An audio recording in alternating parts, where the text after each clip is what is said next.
Welcome to Video Radio. You can think of us as your curated video store where we cover cult classics, obscurities, and hidden gems. I am your host, Sam, and I am joined by Amr. Hey, it's me, Amr.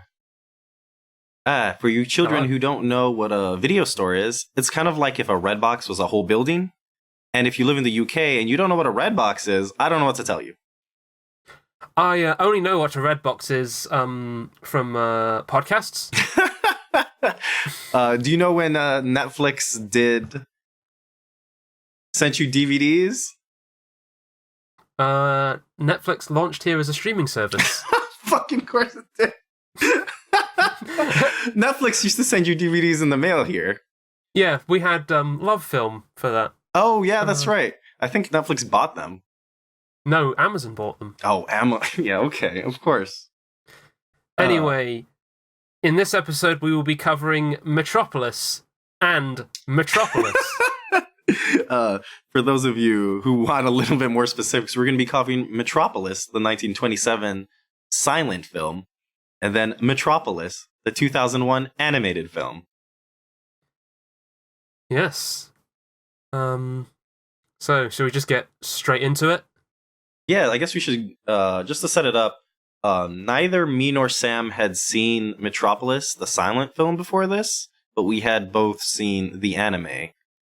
We'll get into... It's pretty interesting because they kind of inform each other in interesting ways that I didn't really know about until I watched both of them together. Yes. Metropolis, the anime, is a movie I have rented from a video store multiple times, actually. Once it didn't work, so I had to take it back. Metropolis I have on a DVD. Oh. It comes with a special features disc, which is like one of those mini discs. Wow. But yeah, let's get right into Metropolis 1927. Fun fact before we tried to watch this. So we were... My copy of Metropolis was in German, I found out after the fact, which is kind of a problem if you're trying to understand a silent film since the intertitles are a little bit important. So we went and tried to look at some digital rentals that we could watch, and we're looking around trying to find the correct version of Metropolis because it's been like re-released and cut up in edited forms several times, and we're about to start getting a rental for it to watch together before my partner walked in and said, "Hey, that thing's been out of copyright forever. It's on YouTube." And it was. Yeah, it's a weird thing because I was looking, I wasn't sure if it was in public domain because it's quite close in year. Because like Steamboat Willie is like a year or two after, and that's kind of the big what copyright cases are often fought over. Yeah, It being like the first depiction of Mickey Mouse and all, but like, and I looked at it and it's not. It's still in copyright in some cases, but it's been in dispute.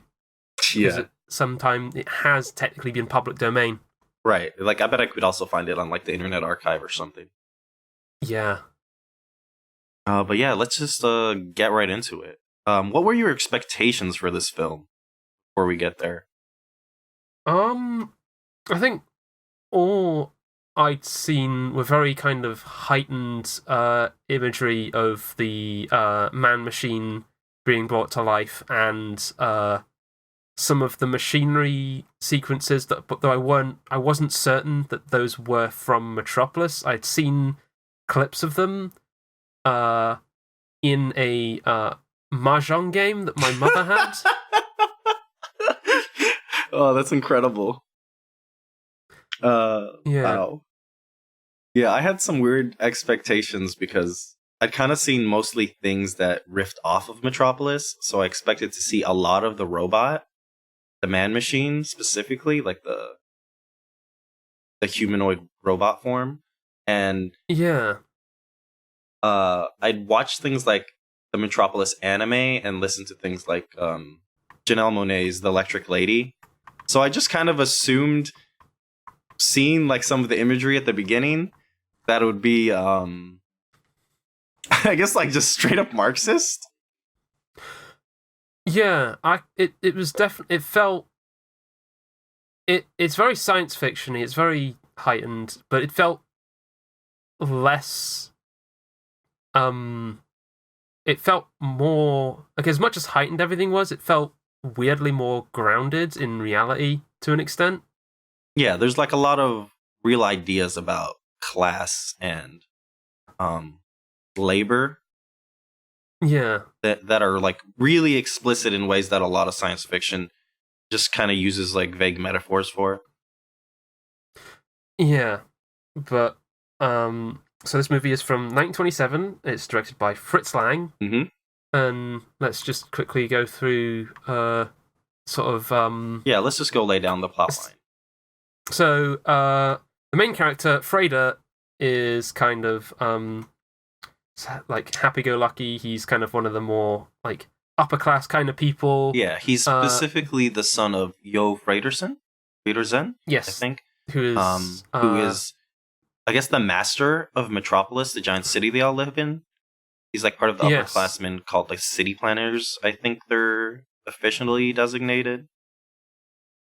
Yeah. So Freda goes down to see the workers and sees that they're kind of overworked in some ways. He sees a bunch of people working on a machine, and because like this movie is very blunt about its metaphors, right? In that this machine is literally depicted as a monster eating the workers. Yeah, there's this shot of all these workers working like clockwork, trying to keep the machine running, and it just like fades into this.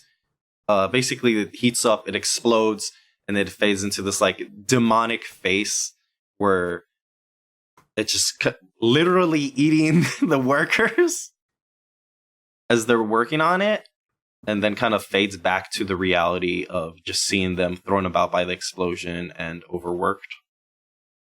Yes, so after this explosion, the Freda goes to see his dad, Jo Fredersen, the ruler of the city, who basically doesn't really do anything about it because he doesn't see how he can benefit from it, and he then fires his assistant because an explosion has happened and he wasn't notified about it. Yeah, he specifically says, "Why am I learning about this from my son? Why am I learning about this from the workers and not you?" And he essentially says he sees Freder's pain, but he says, these people are, because they specifically all live underground in like a specific different city for the workers, and he says this is their place, this is their task, this is their station in life, and where they're sent to be. Like everything is in the right place, and we need them to be there for things to work as they will. So he really neglects to do anything about it. Yeah, so kind of you see like Freda's kind heart doesn't want to, because Josaphat is fired, and that basically means he would be sent to the underground city. Mm-hmm. But Freda tells him, you can stay at my place. It's fine. And then Freda exchanges lives with a worker named George. Yeah, he goes underground.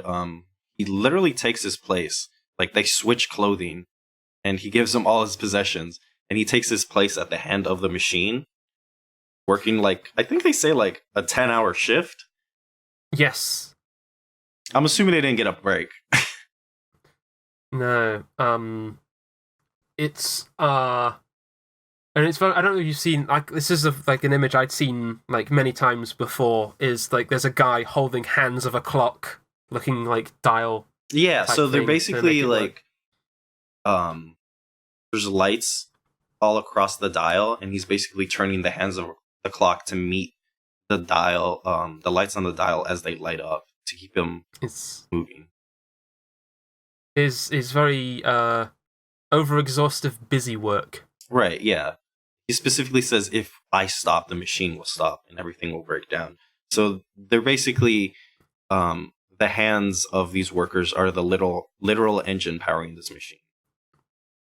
Yes. So after having worked that lengthy shift, he then is able to meet with a woman named Maria, who is kind of sort of been someone who's drawing a lot of these workers together and inspiring them, talking a lot about how that a mediator is necessary between the workers and the ruling class. Right. So specifically, she tells like a parable of the Tower of Babel and how it fell. And the way it's weird because they're reusing the story basically as is, but what makes it fall is that the people who plan it, the referred to as the head, and the people who build it, who are hired by the head, referred to as the hands, don't understand each other, and the discord between them causes it to be destroyed. Yes. And so she kind of promises the workers, hey, we need to be patient. We need to wait for this mediator who's going to come and will help the two understand. Yeah, so Freda sees it upon himself that he should become the mediator. Right. Seeing as he has that position of privilege and I guess after working one shift, Yes. understands their plight. So, Jo Fredersen is also having Freda stalked by his spy, the Thin Man. I guess, yeah, that's how he's credited, the Thin Man. But he's just basically this, like, huge 7-foot tall looking motherfucker who is, like, so wide. So it's definitely an ironic name. Yeah. The Thin Man finds, what's the secretary's guy name again? Josaphat, yeah, right. In his house. And basically, between that and his meeting with Rotvang, an inventor, he comes across the meeting for between Maria and Frieder. Yes.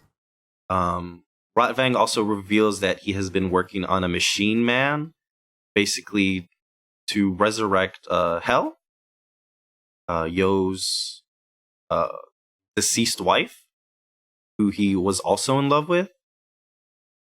So there's this like big reveal of the machine man with the iconic robot frame, which he says in 24 hours I will be able to basically give this a human identity and make it indistinguishable from another human. So then Jo Fredersen commands him to make it look like Maria, so that then they can use her to disrupt the workers. Yeah, to basically sow discord between Frieder and Maria and, overthrow the workers' plans for a mediator. So Maria's captured. Rothwang takes Machine Man and makes her into a Maria makes her duplicate. Mm-hmm. And then he basically sets her upon, I think it starts with the upper class, right? Yes. Kind of in a very very over the top. Yeah, go ahead. Very over the top sequence in which she's doing a lot of dancing. Yeah, they basically set it up as she's Babylon the Great from the end of Revelations. They specifically show that quote and like they use that imagery of her coming and seducing everybody, and but she does this like, because it's a silent film, she's doing this dance, but it's the way the hand cranking makes like a kind of inconsistent frame rate that kind of like makes it look like it's in fast forward sometimes. So she's basically like doing a belly dance on like fast forward. And it's supposed to be this like deeply erotic thing, and you can see the men in the club just losing their minds over it. Like literally flailing about and like reaching for her and crawling all over each other to get closer to her as she does this ridiculous, hilarious belly dance. Yeah, and the upper class, they all fight each other. Yeah, they just start fighting each other for her. And she just kind of like smiles and then starts doing this. The actress does this like weird face where she's like kind of closing one eye. to like kind of give the expression like a kind of an inhuman expression, I guess, is the idea. Yeah. Which recurs as, things get more intense. And then basically after she before that, I just want to say I remember watching this, and there is just right before this scene there was just like some random instance of like blackface and yellowface. Yeah. That just comes out of nowhere. It's just basically some floating heads with actors and just yeah, it's not great. It's like there for like, I don't know, 10 seconds, but it kind of comes out of nowhere in a film that otherwise has like never explicitly leaned towards anything, because, it's an old movie and they just kind of threw that in there without really caring about it. I guess the idea is to show this is a shady club, and it's shady because there are non-white people who are going to it. It's exotic. And they also, I think specifically, Hell in this scene is held up by like a bunch of black people on the like very Revelations imagery statue, like snakes and things. They show. I don't know if they're like actual black people. It's like the only time like black people show up in the film for like these scenes, and they never show up ever again. You will never see them with any of the underclassmen or upper class people. It's just for that one specific scene, so just be aware that's in the movie. Yes. So then she then goes to the worker class and instigates a riot that destroys the machines upholding the city, which floods the underground. Right. So yeah, she basically says, hey, we waited long enough for a mediator to come. Obviously, they're not coming. It's time for us to take this into our own hands and overthrow the people above us who are ruling over us. Which, seems reasonable when you think about the way the movie depicts the worker class, but it's kind of played the same way the upper class are like salivating and fighting over her are, like an animal frenzy. So yeah, they go up, they destroy the machines, which causes a flood underground and specifically endangers the workers' children. Yes, they all leave the children alone in the underground when they destroy the big machine that floods everywhere. So Maria ends up escaping there. Yeah. And she escapes, and basically, because this is an old film that they've lost a lot of the archive for, it's just text. Yes, but she helps save the workers' children with help from Freda and Josaphat. Yeah, specifically her escape happens in just like text being like, Freda comes over here and he helps Maria, and then they escape. And then it shows the scene of them saving the children from the flooding, along with Josaphat, who is the like I guess sort of like the foreman or something. He's like the basically top person who organizes all the workers. Josaphat is the secretary. Sorry, Josaphat, the secretary, right? No. I was getting confused. Yeah.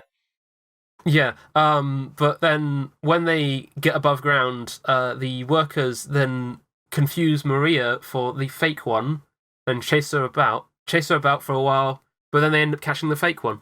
Yeah, so specifically what happens is they confuse Maria for the robot who misled them, and they basically try to burn her as a witch. Like, they literally call her a witch and then build a stake for her. But they get confused and they catch the robot instead and burn her at the stake. Yeah. And then it's revealed, like, as she's burning, that it was the machine man all along. Yes. So then, but Rotvang believes that... Rotman believes, that Maria is still the robot who is... which, he designed Hell. to replace Hell. Yeah, who he is in love with. Yeah, he's in love with and feels possessive over. So he chases her up to a church. Yes. And Freda follows him up and fights, and then... You know how these things happen. Yeah, Rotvang falls off. There's there's a railing that's not very secure, and he leans up against it, and it breaks, and then he falls down and dies because, that way Frieder gets to kill the villain, but he's not directly responsible for his death. Yes. So then, at the end of all that, there's all the people, all the Jo Friederson looking upset, all the workers looking upset. Everyone's like, "Oh no, we've all misunderstood." Yeah, this is after they've created a riot and destroyed everything, and probably lots of people have died, and they're just doing this like bashful look away from each other, like they just got into like a domestic spat, and just like yelled at each other for a little. And then Frieder comes between them and gets them to shake each other's hands because what they need is a middle manager, apparently. Right, and then it ends with the intertitle saying, "The mediator between the head and the hands must be the heart," which is referenced earlier in that parable of Babylon. But that's just literally how it ends. Yeah, we needed a middle manager. That was the solution to all our class problems. It's it's hard to think of like the tangible difference between him being a mediator and just telling his dad about the problems. Yeah, it's really incoherent about its solution, I guess.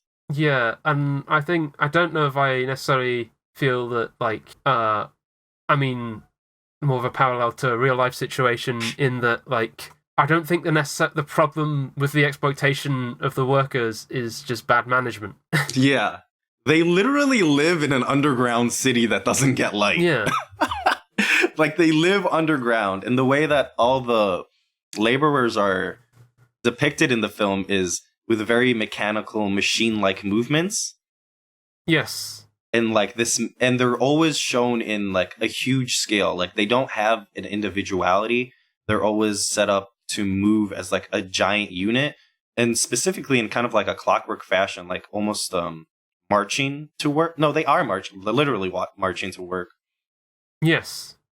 So they're basically just the gears for the machine, and it feels weird starting off with that very charged imagery, and then just ending with, "Yeah, we just needed to hire a new manager. Everything's gonna be great." Yeah. I mean, the movie is for its time is a real technical marvel, and it's a great looking film, but yeah, its politics are very naive. Yeah, it's a very naive film, right?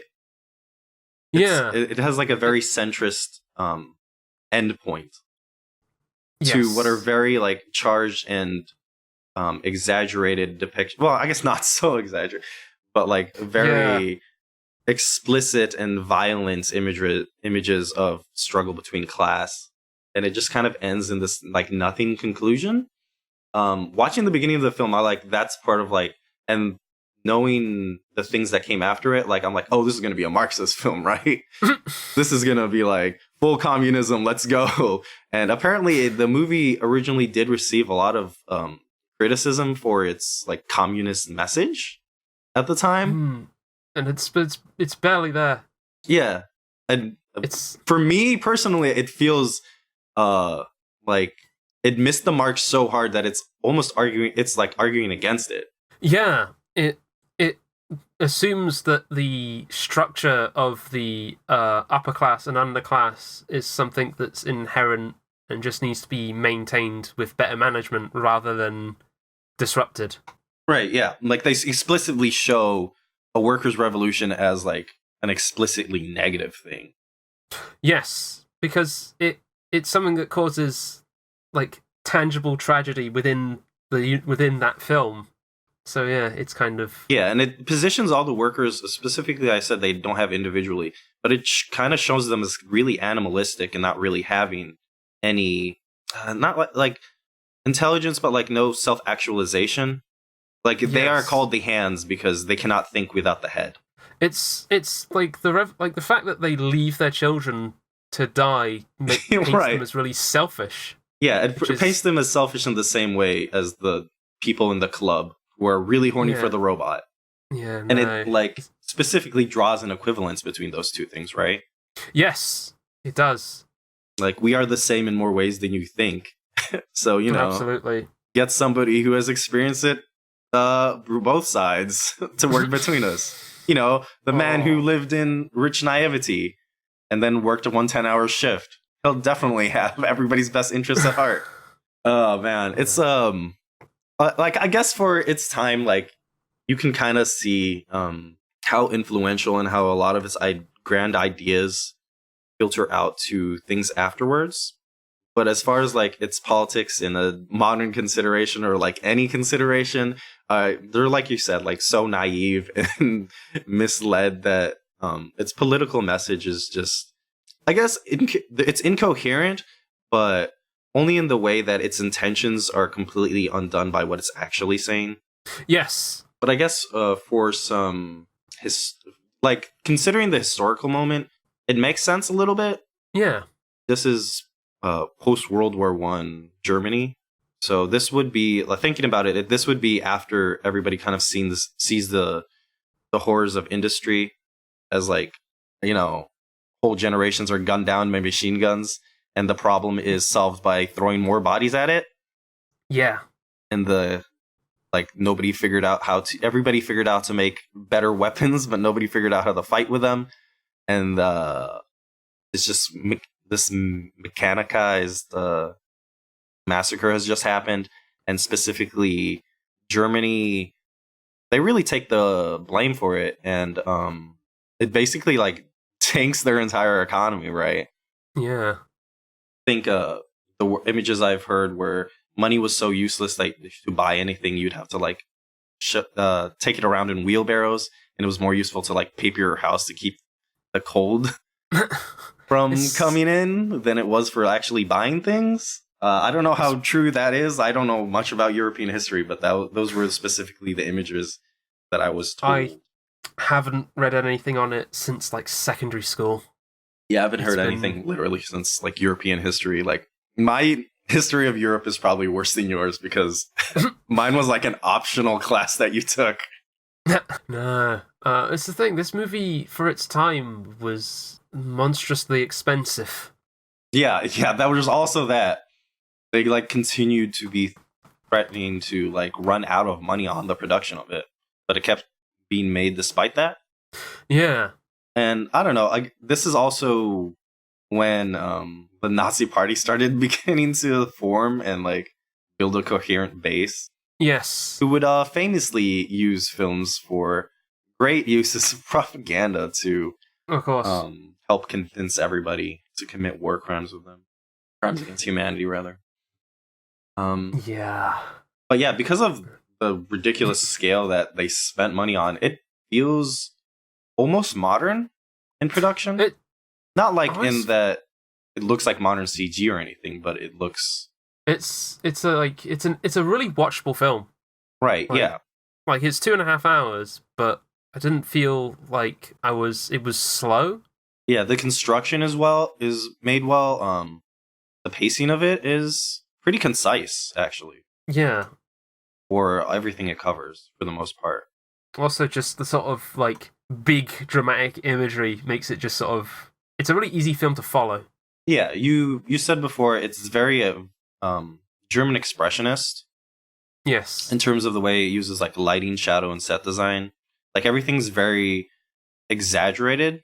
Like I say it has a modern production, but like nobody would use scale and exaggeration in the same way this does for imagery. Yeah, I think as you were saying as we were watching it, it's everything is too big. Yeah, like when we go to Yo Friederson's office, everything is like twice as big as it should be. Yeah. They build sets kind of in the way like a video game would, sort of, where they build everything way bigger because you have to move around in it, and if you created it at scale, it would just feel tiny.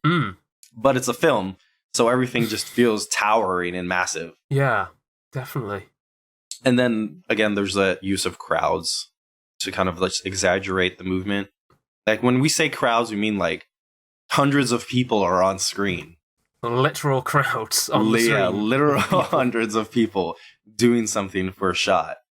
Yeah, it's astonishing, the scale of the movie.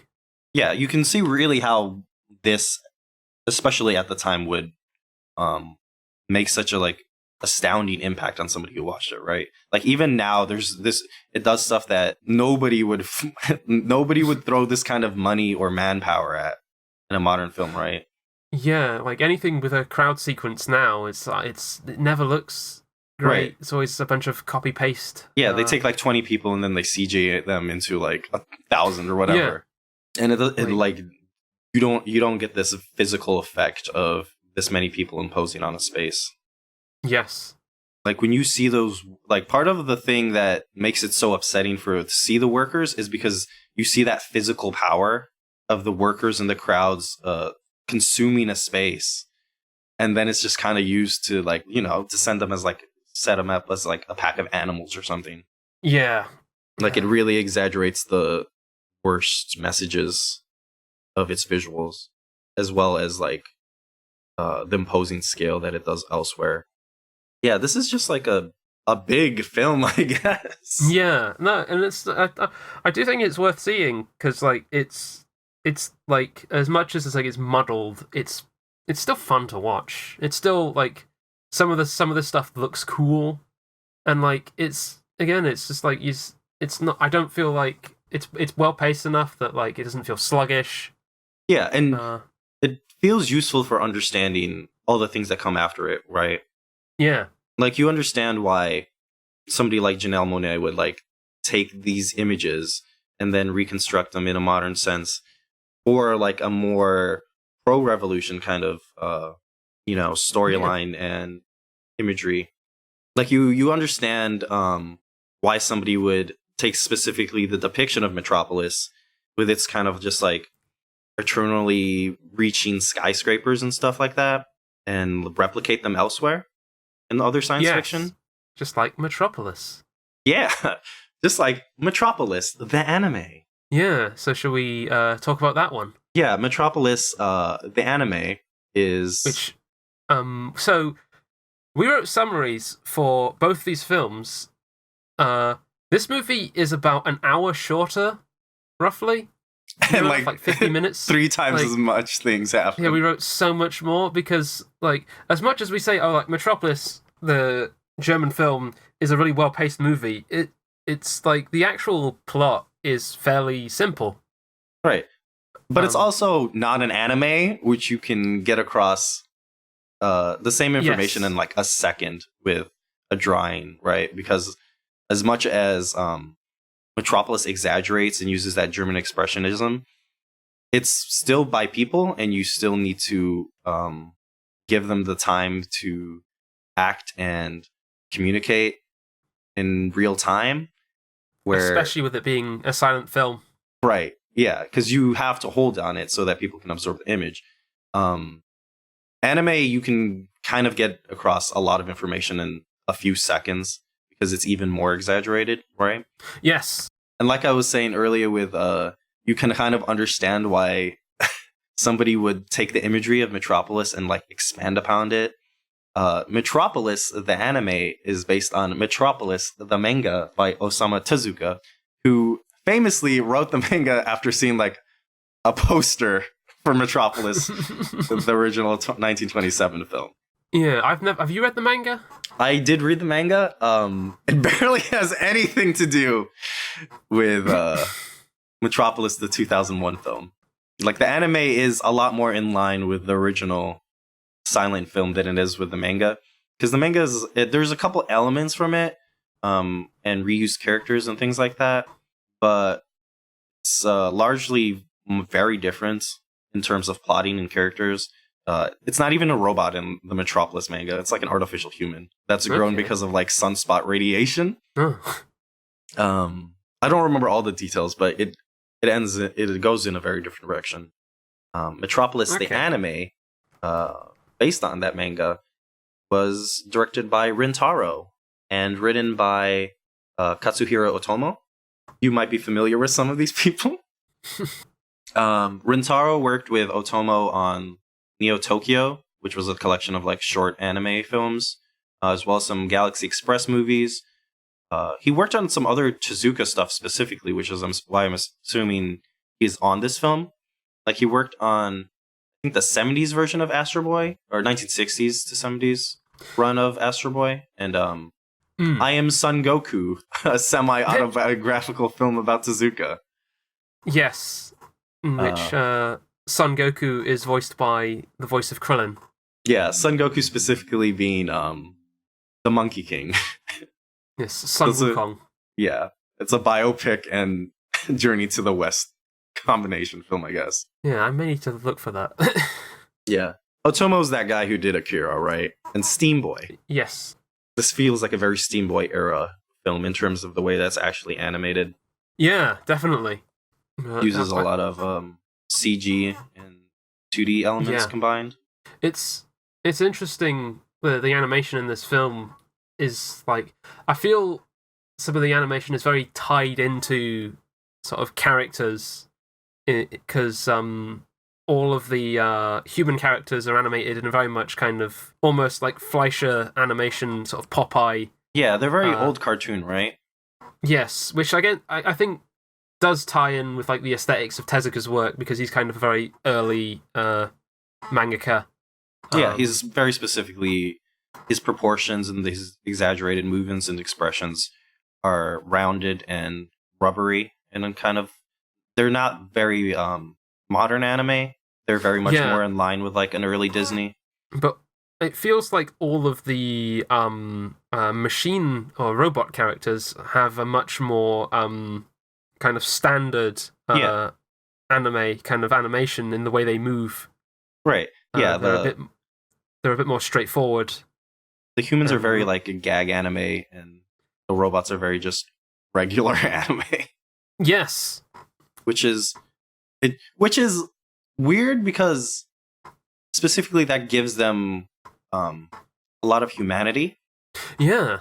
But it gives them a humanity in a different way, where they have they exude a very different energy than the human characters. Yeah. But yeah, why don't we just get into this plot?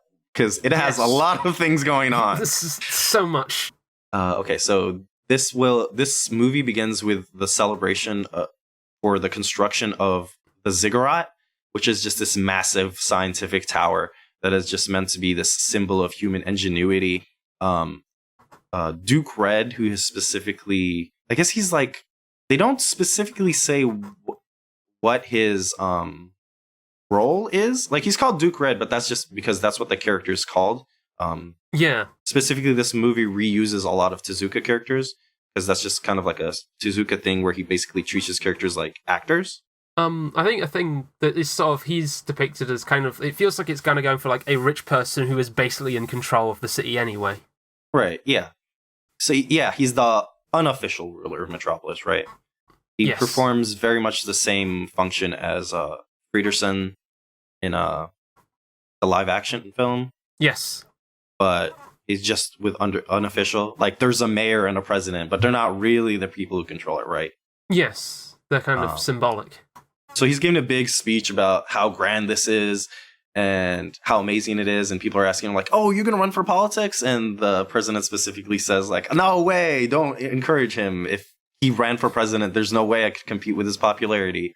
And the celebration is interrupted by somebody basically shining some propaganda and displaying the symbol of the Marduks, who are this anti-robot group, and then he kind of escapes while gunning down a robot. Yeah. So like, it just immediately sets up that tension of like the anti-robot coalition who kind of exists. I guess not a coalition. Later they actually say that they were started as like a political party that just became like more radical. It's the fact that there's also like robots exist in this like movie compared to the other one, in which like they have a one robot was invented. Yeah, they have a robot, whereas this one, they're everywhere. Yeah, they're specifically set up to be everywhere. Yes, but they also, there's definitely kind of underlying tensions because they don't have the same rights as humans, but we'll get into that a bit further on. Right, yeah. So from here they go on to the scene where Shunsaku-ban and Kenichi are arriving from Japan. Shunsaku-ban's a Japanese detective, and Kenichi's, I think, his nephew, right? Yes. Yeah. And they're in search of Dr. Lawton, who's like a criminal scientist with dealings in the black market. They go to Inspector Notarlin, who is the police chief, and he specifically says, "Hey, we don't have anybody to help you search for this criminal because it's taking everybody we have just to keep this celebration from breaking out into chaos." Yeah. So they send them down to go get a robot to help him out. Yeah. He's like a really cool robot. Yeah.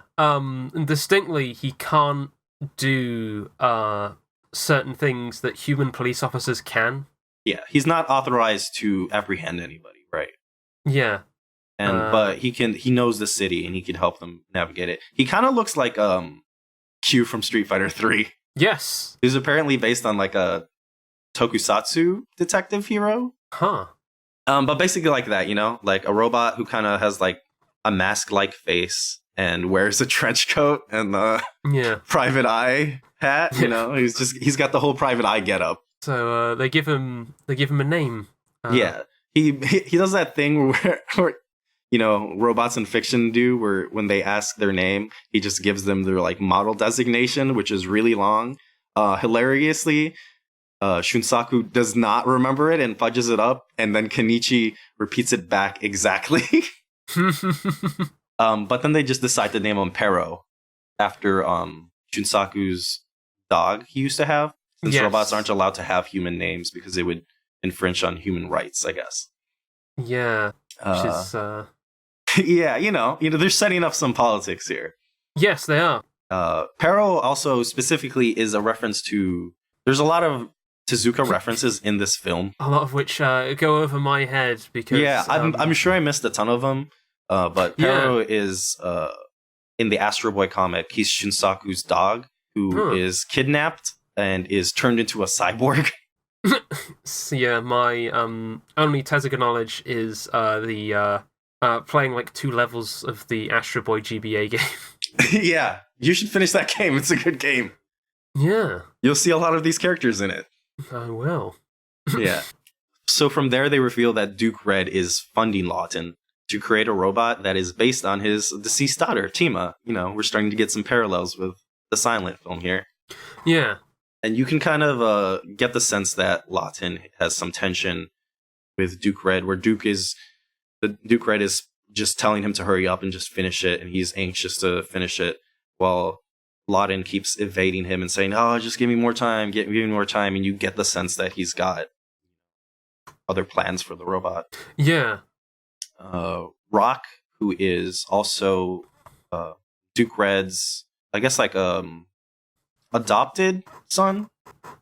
It's interesting because there's kind of a tension there where Rock feels that Duke Red is his father and calls him such, but Duke Red does not want to be seen as that. Right. And they kind of... Rock has a very possessive... yes. Has very possessive feelings towards his father. Yes. He's also the leader of the Mardukes, who are also revealed to be... Like, it's a... I think somebody said... Pero says in a different part of the film that it's a public secret that this political party is funded by Duke Red. Yes. Yeah. So he finds out about Lawton's work, and in like a jealous rage, declares that no robot will deceive his father. He kills Lawton. I guess he shoots him. He doesn't outright just kill him. And then he destroys the lab, which causes like a massive fire to erupt in what's supposed to be an abandoned lab. Yeah. Kenichi and Shunsaku are investigating while this goes on as well. Right, yeah. They go down, it's specifically in what's called Zone 1, which is an underground level where the underclass live and work, basically. Yeah. So this fire erupts, it creates a massive fire, which starts exploding, and before Lawton dies, he releases Tima as kind of just like a last-ditch effort.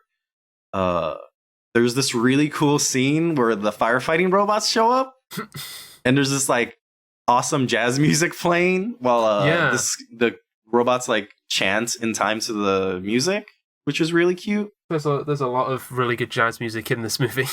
Yeah, like a big robot comes, and then like a lot of like mousy looking tinier robots come, and after they create like a a cordon around the scene. They like stick out their arms, and then all the tiny little robots climb on top of them and build like this giant, almost bioorganic looking firefighting hose. Yeah. They like specifically link up to build like a much bigger thing and then turn into the hose itself. Yeah, it's a really cool, detailed sequence. Yeah, this is a movie they also spent a lot of money on. It's a Madhouse movie, which they're known for very detailed animation and also having their workers work 300 hours in a month. Yeah, they sure are. Yeah. Some more parallels, some real life parallels to Metropolis.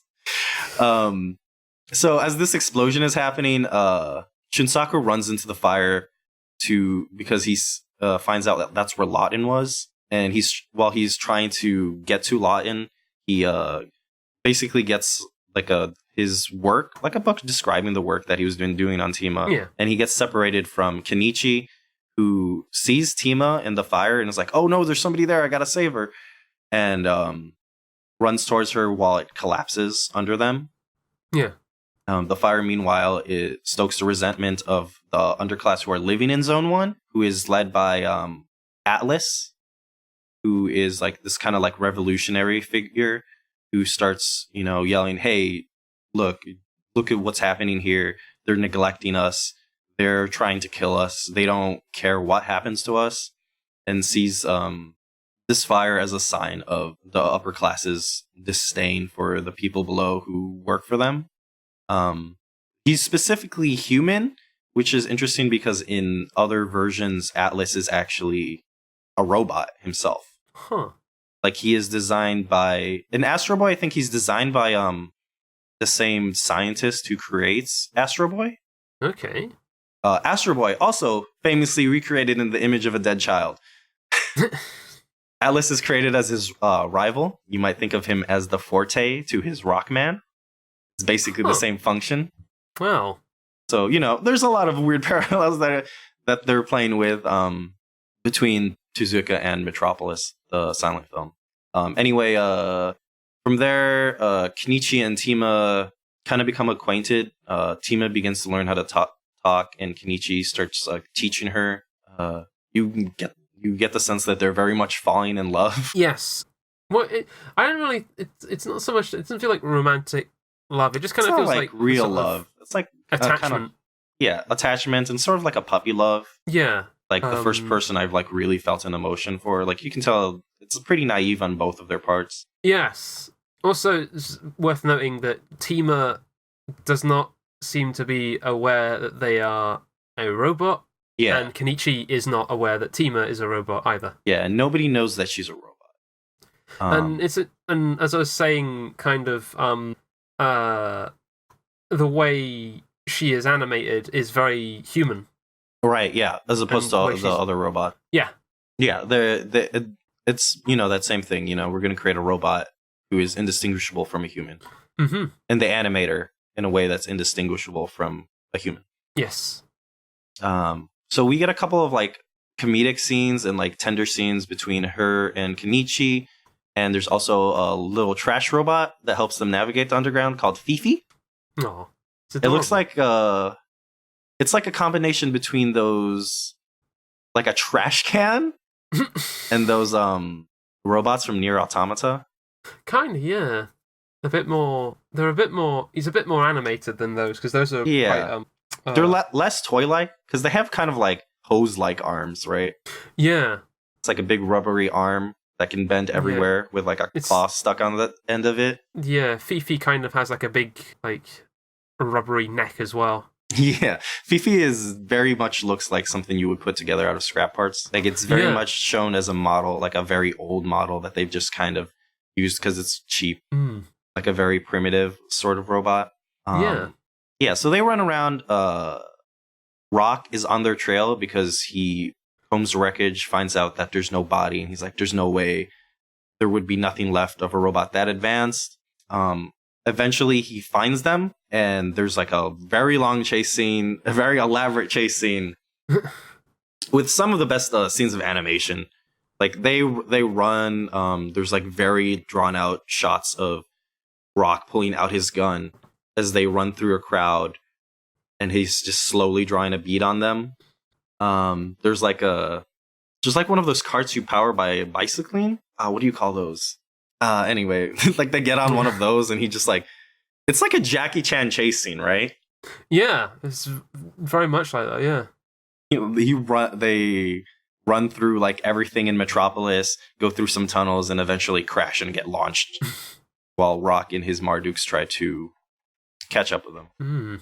So basically, they like crash, get sent flying into like a big trash heap, and Rocket and his Marduks try to find them. Then we find out that they are taken in by Atlas and his like crew of revolutionaries. Mm. And when I say revolutionaries, I mean they literally have like Che Guevara posters on their wall. They do, right? Like they just have the communist imagery all over their secret base. Yeah. With just, they explicitly have graffiti or something talking about the bourgeois Yes, and the proletariat. Do. Yes. Because that's where this movie's politics are. Yeah. Kenichi begins to say that he is an investigator, but then changes it to not give himself away, saying that he's a journalist. And Atlas is like, oh, great, you can tell everybody our story. And he kind of tells them about the underclass of Metropolis, how the people who work and keep the city alive live underground and, squalor. And they usually subsist on rations given by the upper class, but with the celebrations for the ziggurat happening, they're specifically being starved because they're not receiving those rations. Yeah. From there, we go to a test of the ziggurat, which turns out to be a big weapon. There's this very elaborate scene where they're like basically ascending to this tower to go above the clouds where nobody can see them, and where there's cloud cover to mask their actions. And they basically shoot a giant laser beam at the sun to irradiate it and create a substance called omotanium, which basically has the effect of, like sunspots and how they mess up electronics sometimes because of the electromagnetic waves. Oh, yeah. It's like that, like a really exaggerated version of that. Like they basically create artificial sunspots that just irradiate all the robots on the surface and either outright destroy them or make them go haywire and on a rampage, which allows the Marduks to go on a brutal rampage and just massacre robots. Like, the imagery in it's not too dissimilar from like things called the Second Renaissance in the Animatrix. Yes. Like nowhere near as violent. Yeah. But definitely the same kind of like tone and emotional feeling of it. Absolutely. I think literally it ends with them like showing a pile of robot bodies that they're collecting. Yeah. I mean, for context, the Second Renaissance is the depiction of the machines. The machine revolution taking over in the Matrix. Yeah, there's like very violent scenes of what otherwise would be considered like really gory deaths if they were human. Absolutely. It's like it's tearing robots' arms off. Like it's really uncomfortable to watch. And this gave me like that same vibe of like, oh, they're really hurting these robots. Absolutely. Like it's like a visibly uncomfortable scene. Yeah, I find there's so much media with robots that does find excuses to do this. Yeah, there definitely is. And basically Duke Red's like, this gives his political party more power. Yeah. Meanwhile, the president and the mayor are trying to use this as an excuse to try to oust Duke Red out of his popularity and kind of regain control of people and become like, get back into power. Yeah. They want to have the actual power to their name. Right. Like they're going to use the excuse of the ziggurat making it go haywire to revolt against him. Yeah. This is timed with an underclass revolution by Atlas, who at this point has been kind of organizing, but has not been able to get the manpower together to properly fight back because of the lack of confidence in, the revolution's ability to organize enough people. So basically, the military advisor, what's his name? Skunk. Yeah. Yeah, his name is Skunk. He basically secretly meets with Atlas and says, hey, if you begin this revolution, the military will back you up, which Atlas says will give them the confidence to get people together, because now they're going to be like, well, if we got the military on our side, we'll have the power and firepower to, actually win a revolution. Yeah. So, there's a lot of political machinations going on in this film. So the revolution begins, and you kind of see like these shots of these large crowds moving up towards the surface. Shunsaku is there with Pero, and as they begin to come up, Pero sends off Shunsaku saying, I need to take care of this. This is part of my job to keep order. You should go find out. I forgot exactly what they're doing, but they're basically trying to take care of it and find out what's happening with Laden and the situation with what he was working on. Yeah. Pero stands in front of Atlas and the crowd, and he asks why humans always resort to violence to solve problems. Atlas basically acknowledges that the violence that they do brings a lot of suffering, but remarks that actions like this are needed for humans because they are emotional creatures. Specifically, what he says is emotions vibrate within humans, and all they can do is move forward in that amplitude. And without affirming those emotions, they can't survive. It's like this very poignant feeling where you can kind of sense his conflict and his desire. Like Atlas doesn't enjoy the need for violence, but he sees it as necessary. Yes. Like they're slowly being starved, and that we won't survive unless we do something like drastic to affirm our suffering, to change it. They're very desperate.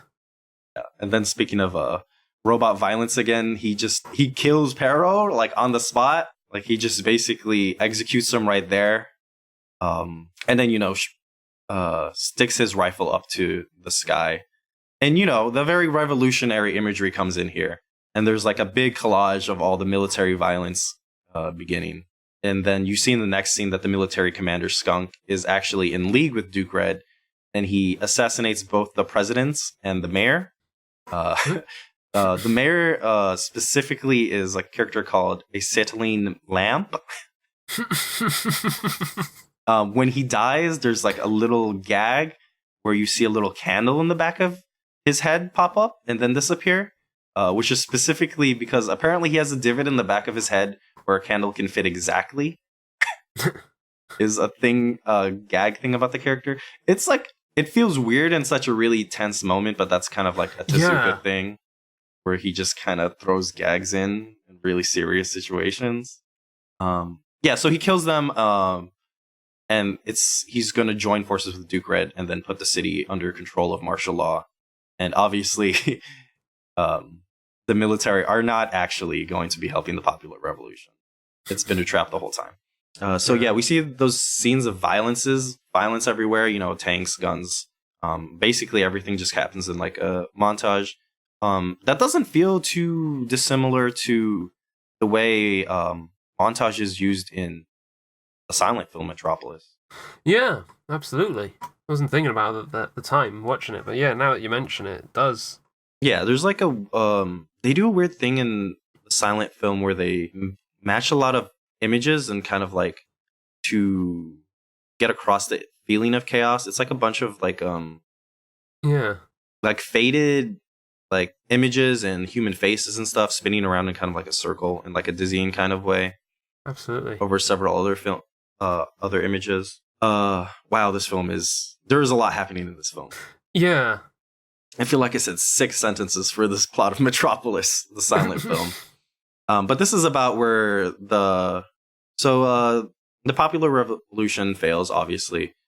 Kenichi and Shinsaku are reunited, but they get interrupted by Rock, who shoots Shinsaku and injures him.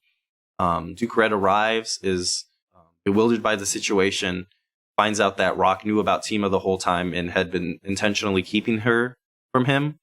So he strips Rock of his position and takes Tima. Tima's revealed to be the central figure for the Ziggurat, and her purpose is to become the control center of the Ziggurat, which is going to be a weapon to subjugate the entire world. And this is the part where So Duke is, obsessed with this image of his dead daughter, but he doesn't really acknowledge Tima's humanity. Yeah. So she becomes very conflicted as she becomes torn between the impulses for human emotions and humanity, and her Duke Red's repeated insistence that she is better than human, and kind of like insistence that she's not actually a real human, and the revelations between those two. And there's a couple other scenes in between here, but mostly they just set up that emotional conflict between her sense of selfhood and attempt to self-actualize, as she's constantly being told she's artificial. Yeah. So she breaks down. She begins to overload the omotanium generator, and she connects to like all the robots in the world, and basically says, "Hey, I'm going to connect to all the robots. They're going to destroy the world, and I'm going to end humanity through biological warfare." This is as she sits in the chair that controls the ziggurat. So this room is just this. Man, it kind of looks like Legos. It does. Like if you just built a room out of Legos, right? And she's sitting down in this Lego chair, and then the room around her just starts to deconstruct and raise her above, as wires from like basically the Lego pegs just shoot out and start connecting to her face and like the chair and everything around her as she networks with everything around her.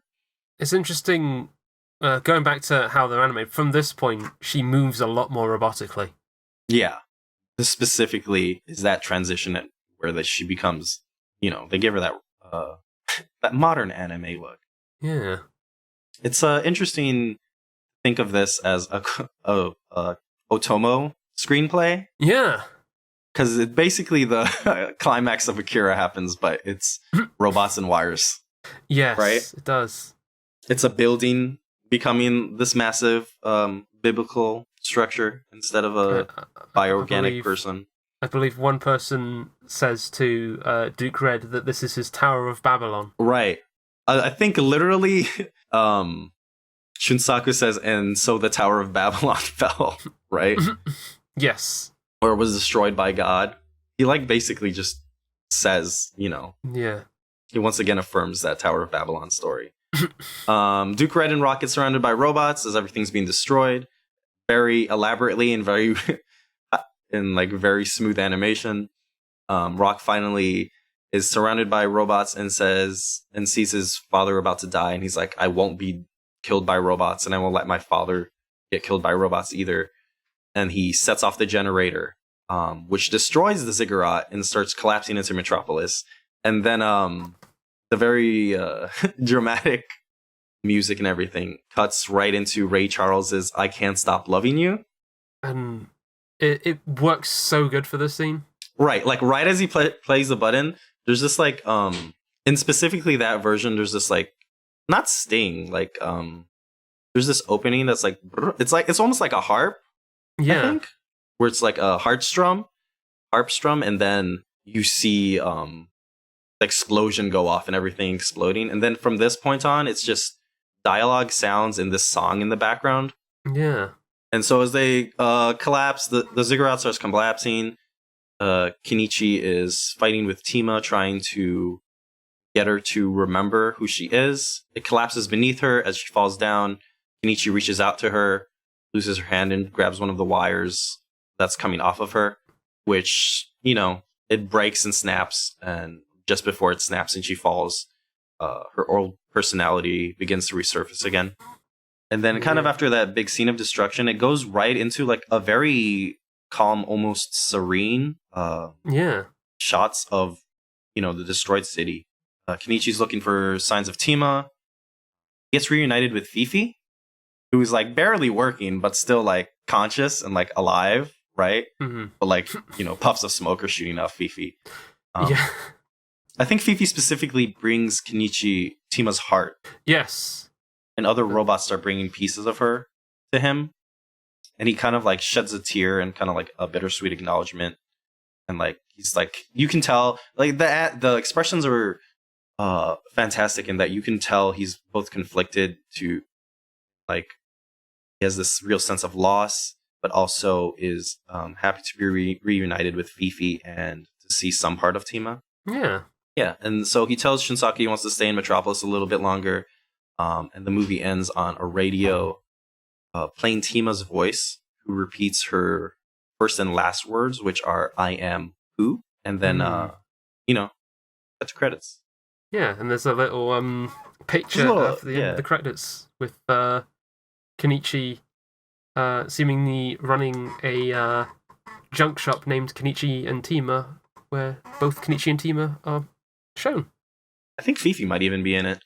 Yeah, so it's really cute, and it's nice to have the the bookends of her first and last words. I think it's definitely the use of Ray Charles in the climax is something that's like stuck with me. Like when any time this specific movie comes up, that song plays in my head. Yeah, I think about that every single time because you don't expect it, and the thing is like it's been about like 15 years since I last saw the movie before this, and like that just hasn't left. Right. But yeah, like the last time I watched the movie before this was on a VHS. Right.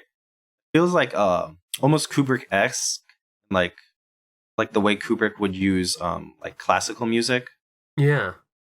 Specifically to contrast or complement different scenes of like science fiction stuff. Yeah, for sure. But instead, it's like it's using jazz. This movie uses a lot of jazz for its soundtrack. It definitely is using the kind of like big band kind of jazz. Yeah, I think it sort of plays into more the kind of like American-ish aesthetics of the film. Yeah, that's true. Yeah, it very much does that. It's like Shunsaku and Kenichi they don't live they're from Japan. Yeah, they've come from Japan to Metropolis, which it's never specified where that is, but it's probably America, right? If Japan exists. Yeah, if Japan exists, it's probably America. That makes sense as something from Japan and kind of like culturally what America would mean. And like this symbols of industry and yeah, it's interesting that it doesn't necessarily completely draw on the aesthetics of the German film and more just takes after kind of American culture. Right, yeah. It's very much that like hyper-capitalist, it's that extension of like the hyper-capitalist aesthetic, right? Yeah. Like Metropolis as a city above is shown to be very prosperous and shown in like a lot of the ways that like prosperous anime cities are shown. Yeah. Right? I think they got sidewalks that move by themselves, things like that. Yeah. There's blimps in this movie? Oh yeah, there absolutely is. That just like show Duke Red's face and talk about how great the ziggurat is the whole time? Which is like really used well, because it keeps going. It's even after like the popular revolution has happened and everything's destroyed. And it's just still playing that same message from the beginning, from the celebration. Yeah. Is it still celebration week? And then, that's the very shiny aesthetic to the top. And then there's that very rundown, more organic feeling as they go down between the zones. Yeah, it's... This movie is a bit more consistent. Yeah. I also feel like we get a little bit more of the faces of the people who live below than we do of the people above. Yeah, everything in the German film Metropolis is a metaphor. Like it doesn't necessarily it doesn't feel like you're. I didn't feel like I was watching human characters in the way that people were kind of really humanized in the anime. Yeah, and specifically, I feel like the anime uses that humanity more selectively and like more intelligently. Yeah, because like you said, there's that part where they animate the robots and humans differently, but also I feel like they give more distance to because of the scale of the shots that and the spaces. I feel like there's generally more distance. I don't know if this is gonna stand under scrutiny, but the feeling I got was there's like more distance from the big crowds and filled out cities on the top, and it's a little bit more intimate when it comes to Zone 1. Oh yeah, specifically. for sure. Like, you actually get to see the shopkeepers and the people selling their foods at the food stands, stuff like that. Yeah. It gives them a little bit more humanity. Yeah, like you said, it has characters, right? Yeah, it's like what's the character of like Metropolis? Like you've got the rich dude who's like, I'm sad about these poor people, and that's kind of all there is to him most of the time. Right. Whereas like these like the people of Metropolis, the anime are real people. Yeah, they have motivations and they have understandable, relatable feelings and goals. Like you know why Atlas kind of tells, like, they don't have enough space to give to speak to what everybody feels in the underclass, but Atlas kind of manages to be the voice for them, but also manages to make that feeling human. Yes. Like, I feel like for as much as it just goes for it with like the over the top use of like revolutionary imagery. Yeah. He feels like a coherent character, and specifically his like conflicted speech about the need for violence and the need to affirm those emotions, right? Yeah. Like, we have to affirm our emotions to survive. That feels like, yes, like if I was in that situation, if I was in that pain, I would need to have an outlet. I would need to do something, or you break, right? Yeah. This feels like a lot more of a coherent political movie. Absolutely. The silent film's a little bit more thematically coherent because it has one theme and it just does it. Yes. It like knows its message. Absolutely. It's very focused on communicating a few ideas in incredibly broad manner. Yeah, I'm not saying that it's good thematic stuff, but it knows what it is and it just communicates. It goes with them, right? It runs with them. Yes. It's kind of hard to know where Metropolis the anime wants you to walk away from. Yeah, no, I kind of felt like, because it's harder for me to get like, it's so, like the German like Metropolis movie is so easy to get a read on what that movie is, because it just like it tells you in about 3 different ways what it's doing in a scene. Like, here's literally ends with a message. Yeah, it's like like just like on screen here. This is what the movie's about. Here, exactly what this metaphor means. Here is like there's very little room for interpretation. Right. Yeah. I mean, there is. You just you feel how you feel about what the movie does, right? Yeah. But it's very clear what it's doing. Yes. Metropolis the anime is very complicated in how the different groups interact. Yeah. There's definitely like anti-robot resentment within the lower class who are being replaced by robots. Yeah. But their plight does not feel I mean, that plight doesn't like, it doesn't feel like it's the center of the movie. It feels like it's just kind of an aspect of society within the society that the movie's depicting. Yeah. Like, it's definitely a part of that resentment, but it also doesn't make it feel like, oh, these people just hate robots, right? It also affirms the humanity of the robots, but not in like people are scared of the new thing that's replacing them way. Like, it gives like various levels of humanity and actualization to all the different robots as well, and it kind of like it feels like it's marking them as parallels, right? Yes. Rather than conflict. Yeah. And then it does show like how a lot of the real violence is instigated by the people on top, right? Absolutely. A lot. It's just, the thing is, it took us so much longer to get through this movie. Yeah. Like, right. But it feels like it knows what to do with these people, right? Yes. Like, it doesn't like, none of these characters go nowhere. Yeah, all of them are very intelligently and purposefully written for what they do. Like, it doesn't everyone gets like I never feel like I don't feel like watching this movie that like no one was wasted. Yeah, you're like, I'm never like, why do I care about this? Or who am I supposed to relate to, right? Yeah. Like everybody's very relatable. Even like the one maid who, well, we didn't talk about this in the summary, but like sells out Tima. Yes. Like they give her a reason to sell out Tima, and the performance gets across why she did it. Of course. Right, because she's working for a rich person and she's not getting paid enough. Yes. But she's like, please don't let me be in trouble. But yeah, they show that violence coming from the top, like in like very specific ways, and they show how they control it and how they manipulate the sentiments of the people below them. Oh yeah. And politically maneuver, and how their political maneuverings, damages the people below them. Oh yeah. And how the scientific progress, is built on the backs of, the lower class and then the robots.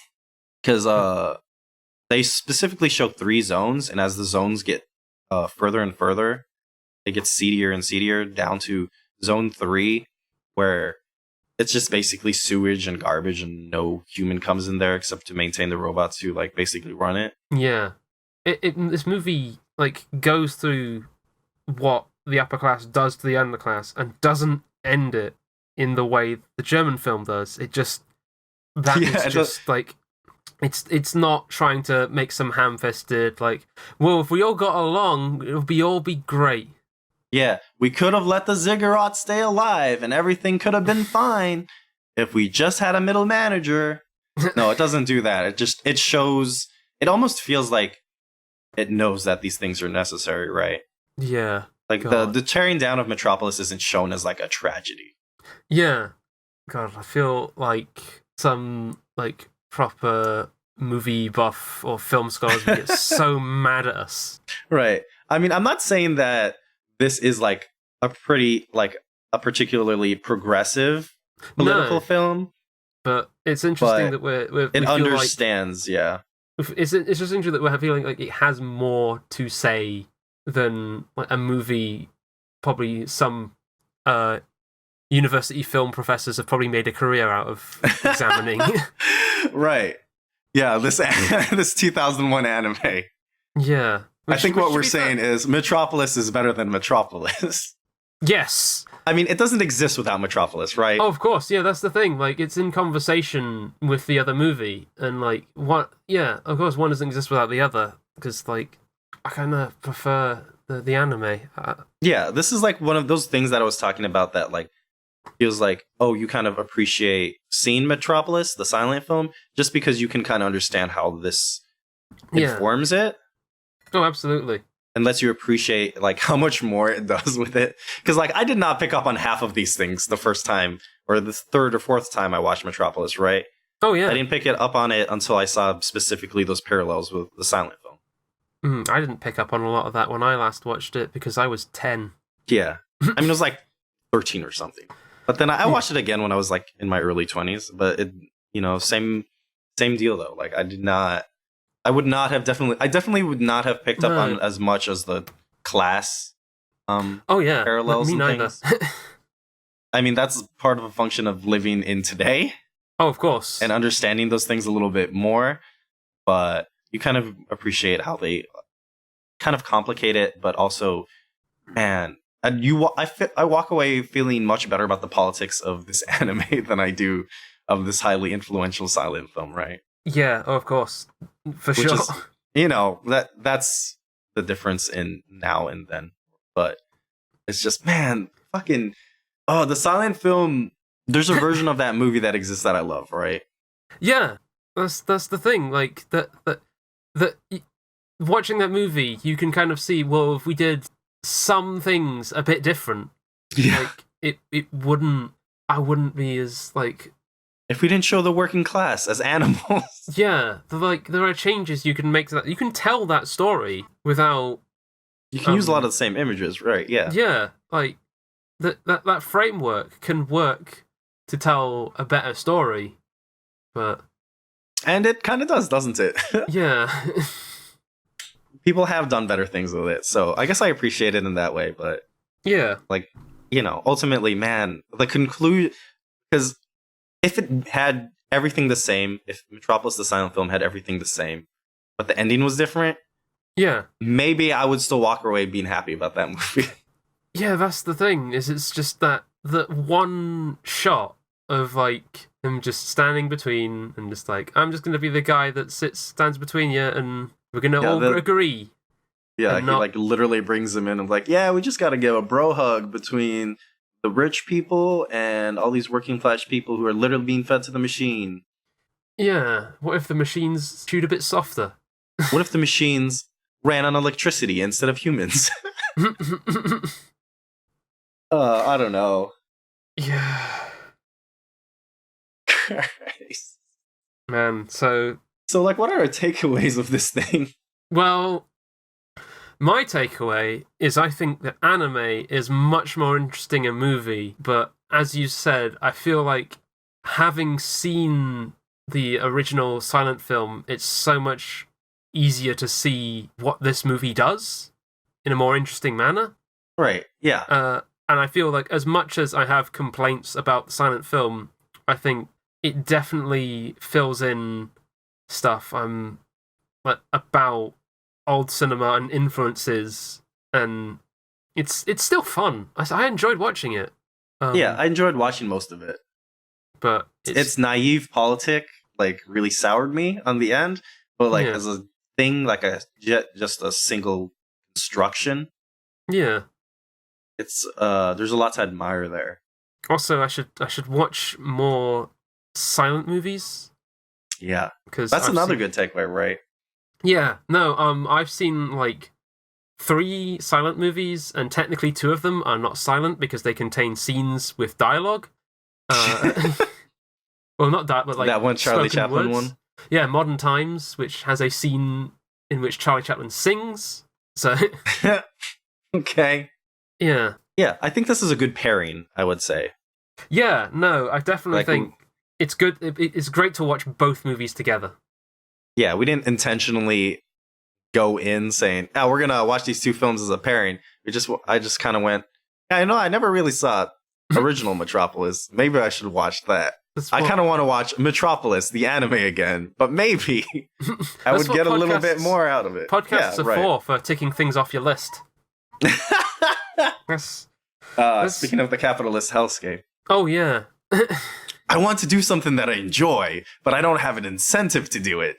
So what if I made it into content so that other people could consume it? I mean, I would probably watch the movie anyway.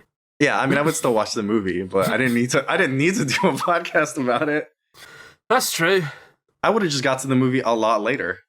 Oh, yeah, no, it's just, I'll get around to it. I mean, we had this idea for months, I feel like. So, yeah, I'm glad we did this. Oh, same. Absolutely. This is fun. Also, the fucking soundtrack to Metropolis, the anime, incredible. Yeah, no, it's real good. I'll tell you what, the version of Metropolis we watched, which is up on YouTube, I really like that it uses a lot of like church organ. It gets a real like intense dramatic flair to it. Not as good as the anime, but the church organ is really good. Yeah. Man. So yeah, that's those movies. How can we find you in the wild, Armor? In the wild. Oh. You can find me on the wild west of Twitter. The other capitalist hellscape. At cigarettes. That's like cigarettes, but SIEG at the beginning instead. You can find me on Twitter at Samuel Howitt. That's Samuel HOWITT. Yep. I don't know where we're going to be putting these up, where you're going to be able to find more of them. Probably the same place you found this. Yeah. Follow us on Twitter if you're not. I don't know. I assume because this is the first episode that either we've amassed a few and got a listener base, or this is the first one, so you probably follow us somewhere else. Yeah. Yeah, I don't know how you would come into this without that.